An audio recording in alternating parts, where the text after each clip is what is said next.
Bonjour, c'est avec un grand plaisir que je peux vous dire bonjour aujourd'hui par la vidéo.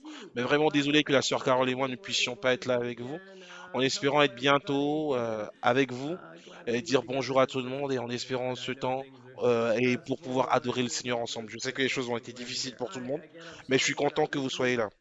Donc encore désolé que je ne puisse pas être avec vous. Ce qui s'est passé, c'est qu'on devait prendre un test de Covid selon 12 heures avant le début du vol. Donc vous devez avoir ce document qui justifie, voilà. Et quand nous sommes partis récupérer les documents, la sœur Carole était négative et positive et moi j'étais négatif. Donc on croit que c'est un faux négatif parce qu'il n'y avait pas de symptômes sur nous, que ce soit sur Carole, sur moi, sur mon beau-fils et sur ma fille, il n'y avait pas de symptômes. Donc on pense que c'est un faux positif. Donc nous avons tout reporté pour une autre semaine jusqu'à ce que nous ayons un autre examen avec des résultats qu'on espère négatifs. Et nous serons bientôt avec vous. C'est ça le plan pour le moment. Donc nous planifions d'être avec vous pour le dimanche prochain, pour le 25 octobre. Et même si c'est pas le cas, rassemblez-vous, je ferai une autre vidéo et je serai avec vous par le biais de la vidéo. Donc aujourd'hui, nous avons l'adoration avec l'équipe d'adoration. Donc Kujo fera les annonces et il organisera le culte. Il sera le MC. Et je crois que la sœur Gwen viendra et partagera un peu sur le Covid, sur la saison, sur ce que nous devons faire en tant qu'Église. Donc, soyez sûrs de suivre ces instructions. On ne veut rien faire qui pourrait mettre en danger notre santé et qui pourrait augmenter les risques pour quelqu'un.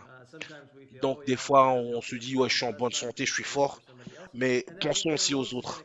Et la sœur Anna Rose viendra et partagera les informations concernant les enregistrations. Donc, jusqu'à présent, on peut avoir 50 personnes, mais on espère que cela augmente. Donc, euh, donc c'est basiquement cela. Donc, pour les offrandes, on va faire cela, je vais partager cela et je partagerai aussi la parole de Dieu dans une autre vidéo. Dans l'église des enfants, il n'y a pas de culte des enfants à l'église, mais à la maison, il y aura des vidéos qui ont été faites par la sœur Carole pour le culte des enfants et vous allez vraiment l'aimer.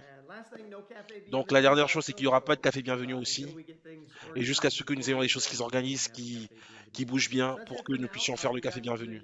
Donc je serai avec vous dans quelques minutes pour faire les offrandes et commencer à vous partager la parole. Donc c'est le temps des dîmes et j'aime partager cela sur la base de la parole de Dieu. Et je veux que Dieu vous bénisse et il bénisse vos finances et vous aide à l'organiser d'une manière qui bénit Dieu, pas seulement pour les dîmes, mais dans chaque domaine de votre vie. Donc nous sommes dans Proverbe 10. On va lire du Proverbe 10, verset 2. Les trésors de la méchanceté ne profitent pas, mais la justice délivre de la mort.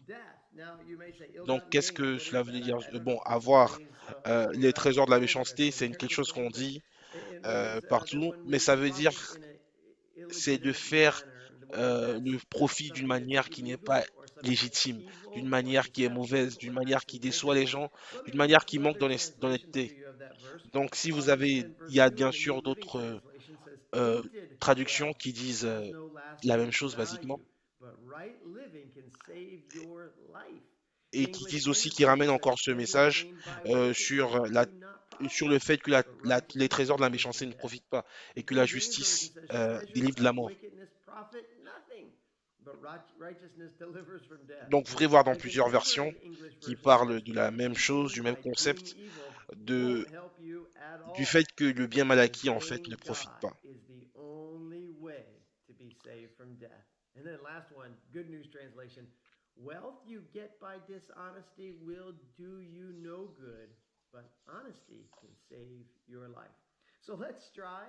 Donc, essayons de vivre d'une manière honnête et en gagnant notre vie d'une manière honnête. Donc, prions pour les offrandes aujourd'hui. Papa, nous te remercions que nous puissions être là aujourd'hui dans l'église. Et merci pour ceux qui apportent leur dîmes et leurs offrandes. Papa, bénis-les. On sait qu'il y a beaucoup de gens qui passent par des choses difficiles.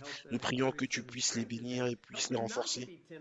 Et aide-les à ne pas être tentés, à se mêler de quelque chose qui manquerait d'honnêteté, mais montre-leur de comment travailler de manière qui pourrait t'honorer et leur honorer eux-mêmes. et aide-les à bénir leur famille. Bénis cette offrande au nom de Jésus, nous avons prié. Amen. Louez le Seigneur. Très bien. Donc, la parole aujourd'hui. Donc, restez avec moi. Prenez votre Bible.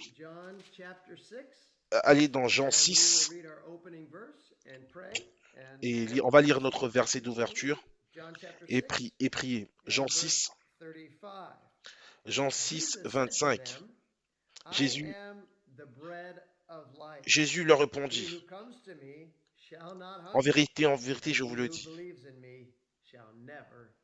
que celui qui vient à moi ne manquera de rien. Papa, nous te remercions pour aujourd'hui. Nous te remercions car nous avons été avec toi aujourd'hui.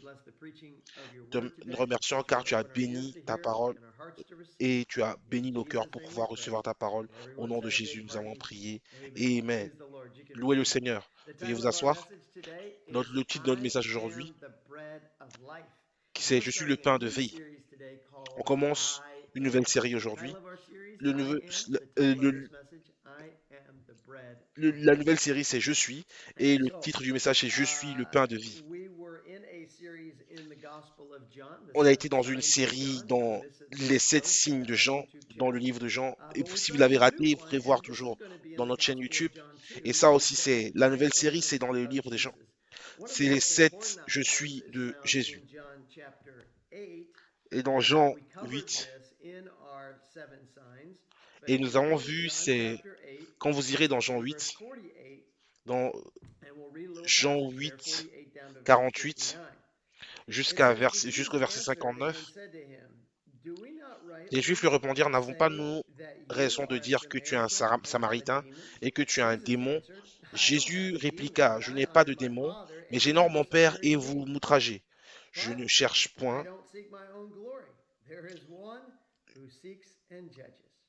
je, je, je ne cherche point ma gloire. Et il y a quelqu'un en vérité, je vous le dis, si quelqu'un garde ma parole, il ne verra jamais la mort. Maintenant, lui dirent les Juifs, nous connaissons que tu es un démon, Abraham est mort, les prophètes aussi, et tu dis, si quelqu'un garde la parole, il ne verra jamais la mort. Es-tu plus grand que notre père Abraham, qui est mort, les prophètes aussi morts? Qui prétends-tu être? Donc, il leur pose la question, qui es-tu en fait? Pour qui te prends-tu? Il leur dit, je suis. En fait, il leur dit, je suis. Jésus dit, je suis moi-même. Dans Jésus 54, Jésus répondit, si je me glorifie moi-même, ma gloire n'est rien. C'est mon Père qui me glorifie. Lui que vous dites qui est votre Dieu. Verset 55. Et que vous ne connaissez pas. Pour moi, je le connais. Et si je disais que je ne le connais pas, je serais semblable à vous, un menteur. Mais je le connais et je garde sa parole. Abraham, votre père, a tressailli de joie ce qu'il verrait mon jour. Et il l'a vu et il s'est réjoui. Les Juifs lui dirent, tu n'as pas encore 50 ans et tu as vu Abraham? Jésus leur dit, en vérité, je vous le dis, avant qu'Abraham fût, je suis. Là-dessus, donc Jésus déclare ici qu'il a été le créateur de l'univers, celui qui est. Et vous savez, les Juifs ont compris cela comme ça. Et dans le verset 59, là-dessus, ils prirent des pierres pour les jeter contre lui. Mais Jésus se cacha et sortit du temple. Et qu'est-ce que cela signifie? Donc, on va voir dans Exode verset 3. Exode verset 3. On va lire 2 versets, versets 13 et 14. Moïse dit à Dieu, j'irai donc vers les enfants d'Israël et je leur dirai, le Dieu de votre Père m'envoie vers vous. Mais s'ils me demandent quel est son nom, que leur répondrai-je? Dieu dit à Moïse, je suis celui qui suis. Et il ajouta, c'est ainsi que tu répondras aux enfants d'Israël. C'est celui qui s'appelle Je suis, m'a envoyé vers vous. Donc Je suis, c'est un nom c'est un nom du Créateur, c'est un nom de la Trinité. Et Jésus a dit, je suis part de la Trinité, je suis le Fils, je suis le Père. Donc, il a vraiment clarifié qui il était. Donc, quand nous voyons les sept je suis, et c'est l'amplification que Jésus donne, l'explication que Jésus donne par rapport, et à la spécification que Jésus donne par rapport à ces je suis là. Et là, il dit que je suis le pain de vie. Donc, Jean 6, 35, il dit je suis le pain de vie. Donc, vous vous rappelez, dans notre série, des sept signes, il y avait cette partie où il devait nourrir 5000 personnes. Et vous vous rappelez cette partie où Jésus devait nourrir, marcher sur l'eau. Et quand la foule a vu Jésus, ils ont vu Jésus là-bas de l'autre côté. Ils ont dit, comment est-ce que tu es arrivé ici? On a vu le bateau partir, mais tu pouvais pas marcher jusque-là. Et comment est-ce que ça se fait que tu es encore là aujourd'hui? Et c'est là que nous arrivons à notre histoire. Et Jésus leur a confronté. Donc, venons dans Jean, verset 6, Jean 6, 26, et Jésus faisant face à la foule. Il leur dit, Jésus leur répondit, en vérité, je vous le dis. Vous me cherchez non pas parce que vous avez vu des miracles, mais parce que vous avez mangé du pain et que vous êtes rassasiés. Donc Jésus dit, vous ne cherchez pas pour la vérité, mais vous me cherchez parce que vous avez un repas gratuit. Donc il y a beaucoup de leçons en suivre Jésus. Donc suivons-le pour les bénédictions, suivons-le pour ce qu'il a fait sur la croix pour nous, suivons-le pour ce qu'il fait dans notre vie. Donc suivons-le. Donc Jésus ouvre cette opportunité pour pouvoir enseigner de qui il est en tant que pain de vie. Jean 6. Donc ne travaillez pas pour la nourriture qui pourrit, mais travaillez euh, mais pour celle qui subsiste pour la vie et que le Fils de l'homme vous donnera, car c'est lui que le Père, que Dieu a marqué de son sceau. Donc cherchez la nourriture qui ne périt pas. Verset 28, il lui dit que nous devons nous faire pour faire les œuvres de Dieu. Jésus leur répondit, l'œuvre de Dieu, c'est que vous croyez en celui qui l'a envoyé. Ça, c'est suivre, c'est ça le travail de Dieu. Et toute chose viendra de cette croyance-là. Verset 30. Quel miracle fais-tu donc? Lui dirent-ils, afin que nous le voyions et que nous croyions en toi. Que fais-tu? Nos pères ont mangé la manne dans le désert. Selon ce qui est écrit, il leur donna le pain du ciel à manger. Et vous voyez comment la foule a répondu? Et Et Jésus les a chassés en disant que vous me suivez en fait parce que vous avez à manger gratuitement. Et ils l'ont encore dit en fait qu'ils ont encore demandé plus de nourriture. Et car ils ont eu du pain du ciel à manger, de la manne du temps de Moïse. Et ils regardent, ils cherchent toujours en fait ce repas gratuit. Et dans 32, Jésus leur dit en vérité, je vous le dis, ce n'est pas Moïse qui vous a donné le pain du ciel, mais mon Père vous donne le vrai pain du ciel. Et donc, ils pensent que c'est Moïse qui a créé le signe, en fait, de la manne qui descendait du ciel. Et Jésus leur dit, vous n'avez pas raison parce que c'est Dieu qui a envoyé cette manne-là. Dans verset 33, car le pain de Dieu, c'est celui qui descend du ciel et qui donne la vie au monde. Et maintenant, ils tournent cela contre lui et ils voient la manne en tant que le symbole. Et donc, et cela, je- et Jésus leur dit que je suis venu comme le pain qui donne la vraie vie. Et comme ils leur disent, ils disent toujours de donner le pain et ils pensent qu'ils auront le pain. Ils n'ont pas besoin, ils veulent pas travailler pour avoir ce pain. Et Jésus leur dit, je suis le pain de vie. Jésus leur dit encore que je suis le pain de vie. Celui qui vient à moi n'aura jamais faim. Et celui qui croit en moi n'aura jamais soif. Donc la foule commence à gronder par rapport à cela. Et quand Jésus dit parce qu'il est descendu du ciel. Et quand Jésus leur explique cela, dans verset 38, car je suis descendu du ciel pour faire. Et en fait, je ne vous donne pas un, un repas gratuit, parce que le repas que vous cherchez, vous l'avez déjà eu. C'est le signe que vous avez vu. Vous devez chercher la vraie vie, pas le pain temporaire, mais le vrai pain. Alors même les disciples sont confus par rapport à cela. Et quand Jésus commence à faire cette parallèle par rapport à lui, à la manne, et la manne qui vient du ciel, et comme lui qui vient du ciel aussi, Et, et Jésus leur dit en fait que c'est une nourriture éternelle qu'il leur donnera. Et que s'ils prennent Jésus, ils ne mourront jamais. Et donc, après toutes ces explications, les disciples sont encore un peu perdus. Dans verset 56, il dit, celui qui mange ma chair, qui boit mon sang, demeure en moi, et je demeure en lui. Et les disciples sont là, ils disent, Jésus, on ne peut pas comprendre ce que tu dis maintenant. Tu as vraiment mis quelque chose à un niveau très élevé. Et dans verset 60, ils disent que c'est vraiment quelque chose de difficile qu'on ne peut pas comprendre. Jésus les rend un peu confus. Et Jésus leur demande, est-ce que vous voulez partir? Et donc la foule n'arrivait plus à comprendre que lui, il donne plus en fait du pain, de la nourriture gratuite, et il commence à nous parler des choses compliquées. Non, non, non, c'est bon pour nous. Donc ils sont partis, ils étaient totalement confus, et les disciples aussi étaient confus. Et Jésus leur dit, donc, donc, et Jésus leur pose la question, est-ce que vous aussi vous souffrez avec ce que je vous explique ou bien vous voulez partir? Et des fois on comprend pas, mais on continue toujours à suivre Jésus.